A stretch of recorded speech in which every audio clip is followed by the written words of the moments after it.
We hope you enjoy listening to this podcast of St. Louis on the Air, brought to you by University College at Washington University. With undergraduate and graduate programs, part-time, evening, and online. University College at Washington University, offering world-class education within reach. Welcome to St. Louis on the Air. I'm Don Marsh. Ceremonies opening the renovated Arch grounds this week caused an immediate stir when people observed that only white dignitaries were involved in the ribbon-cutting event. The vocal fallout included an apology from organizers who also pointed out that Congressman Lacy Clay and Comptroller Darlene Green, African Americans, were invited but opted not to attend. We're going behind the headlines on the story with City Treasurer Tishaura Jones and State Representative Bruce Franks, both African American. She helped raise funds for the Arch project. His district includes the Arch grounds. Neither was invited to participate in the ribbon cutting. I spoke to them late this morning, first to Treasurer Jones, and I began by saying to her that the Gateway Arch Park Foundation apologized, saying, "We acknowledge that our ribbon cutting did not reflect the diversity of our community. For that and for any hurt it has caused, we are sorry." So I asked, should that be the end of it? No, that's not the end of it. And I have spoken at length with the executive director of the Arch City Park Foundation. I always mess it up. And he is very, very sorry. But I think this is a broader conversation we need to have about who's involved, who's at the table. Mm-hmm. You know, racial equity, when we talk about that, we've been talking about it since 2014, since the death of Mike Brown. The two basic questions that you have to ask is who's in the room and who's at the table. Mm-hmm. And when you look at the composition of the board, that leaves us a lot of questions as far as who's at the table. And then we also look at the composition of the staff. That also leaves a lot of questions about who's at the table. Well, you were not at the table for the ribbon cutting. You were invited, as I understand it, for the event itself. Is that correct? I got the general email that everyone else got, but was not invited to participate in the ribbon cutting. Do you feel slighted? Absolutely, because I've worked hard to make this project become a reality. Albeit my work was in the initial stages to get the approval from the federal government to proceed, but still, it should be noted that, when I was in the legislature, I helped work to pass House Bill 1504, which authorized the city to then put it on the ballot to pass a tax for the parks initiative. That went 20% of that went directly to the Arch Foundation. And then also I called all of the parking operators together because they were going to tear down the north garage on the north end of the Arch grounds. Mm-hmm. And we pulled all the parking operators together that had never been done before. And we all agreed to bring our businesses up to the same standard so we could provide safe, adequate, and accessible parking for those who visited the Arch. What do you think this whole situation tells us about our community? It tells us that we cannot leave our racial equity lenses at home, and that we always have to be vigilant and we always have to be watching out for, again, who's at the table and who's not in the room. And unfortunately, none of the officials who were involved in that initial photo looked around to see, wait, who's not here? Or, this picture looks so white. And we always have to be asking ourselves those questions. I can take that one step further because I had an email from Karen Aresti of the Anti-Defamation League, and she wrote, "Of the group there, who actually thought that they should say something but did not? No leadership, no initiative, no capacity to truly see things as they are and understand why the optimism of the moment was undermined. It would not have been any political risk to make a positive impact." Yeah, absolutely. That's spot on. And speaking up for those who are marginalized and those who can't be in the room is a risk, but it's a risk that's very well respected. Lacy Clay and Darlene Green were, in fact, invited to the ribbon cutting. Do you think that if they had been there, this would have been handled differently, reacted to differently? I still probably would have had a reaction because, again, I was very involved and wasn't even given the opportunity.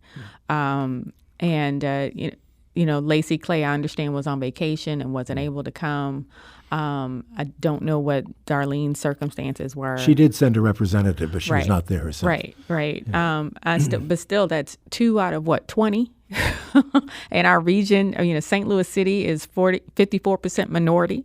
We're a majority minority city. So what does that tell you? That of all of the people at the table, that if we're a majority minority city, that we only have a small percentage of people at the table. I still think that we need to have a deeper conversation. Where do we go from here? We have to have, I hope that this is another moment for us to say, look, what are we doing towards inclusion? Diversity is just checking a box. What are we doing towards inclusion? Inclusion is involving people in the process. Inclusion is having people at the table and involving them in the decision making. And until we are serious about inclusion and equity, we have to start having those hard conversations about putting the right people in the room and at the table. Seems to me I've heard that song before. We all have, but we're going to keep singing it until things change. And today, are you going to be involved in the midday ceremony? Yes, I am dubbing it the people's ribbon cutting, not all black as my good friend Representative Franks has dubbed it. But that came about in a late night conversation.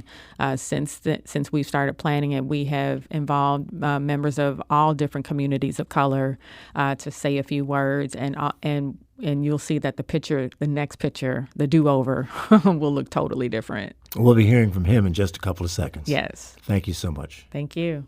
That's St. Louis City Treasurer Tishaura Jones.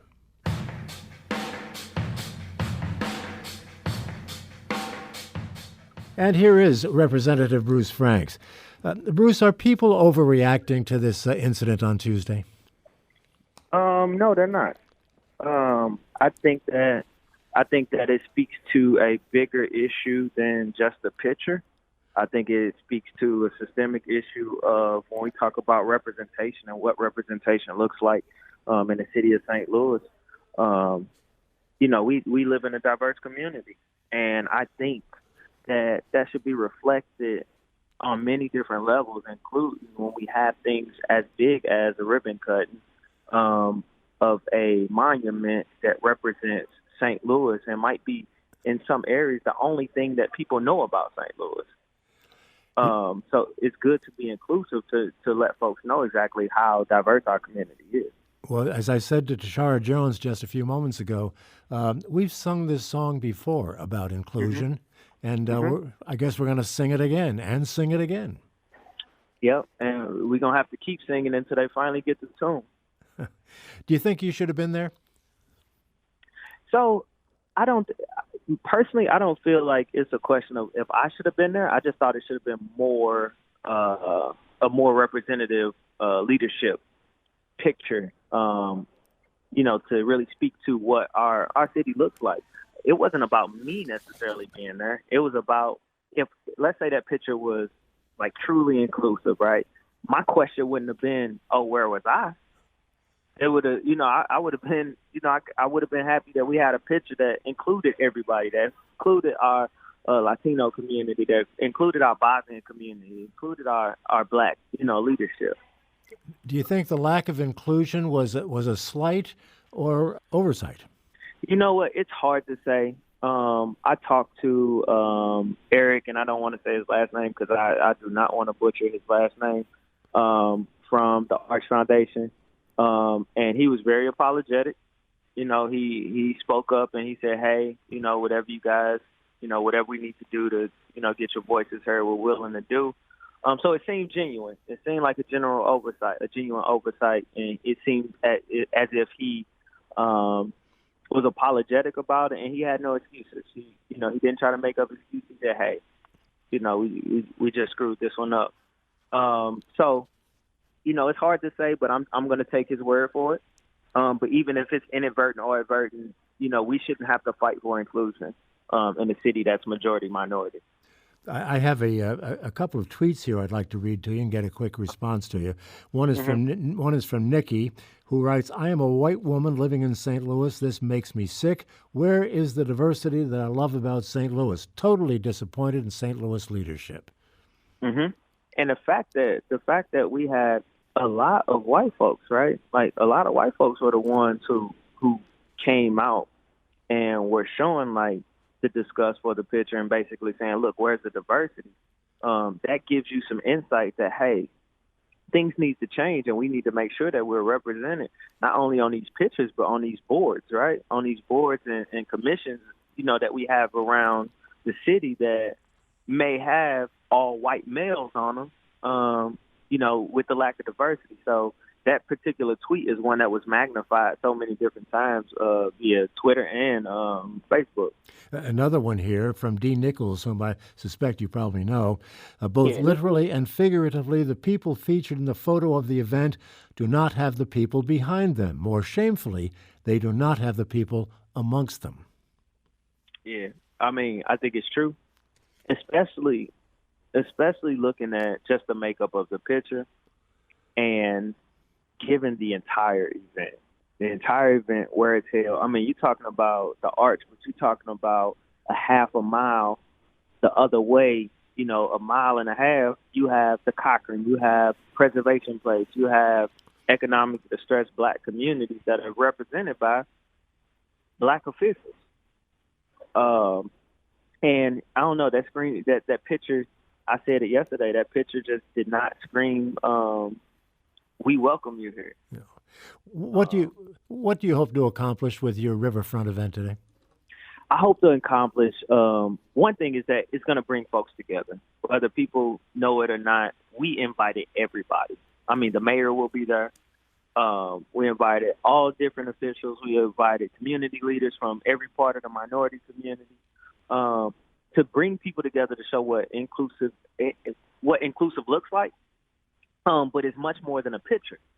It's not about the picture. It's about the conversation that we need to have, and we need to have a deeper conversation about the Arch Board and the Bi-State Board and these boards who are predominantly white or all white, where we need diversity so we can talk about some of the things that impact our economically distressed communities and how we can make everything make everything okay for everybody. Make the Arch a place that everybody wants to visit.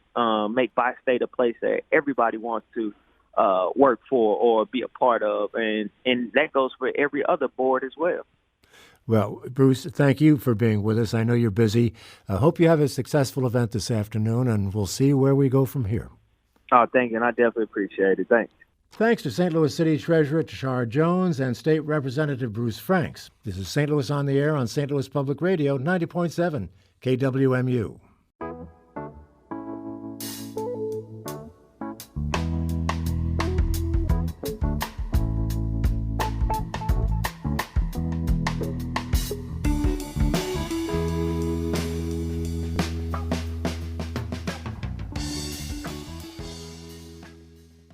Support comes from the Missouri Forest Products Association, committed to conservation and careful management of the state's forests to make them more resilient and better habitats for wildlife.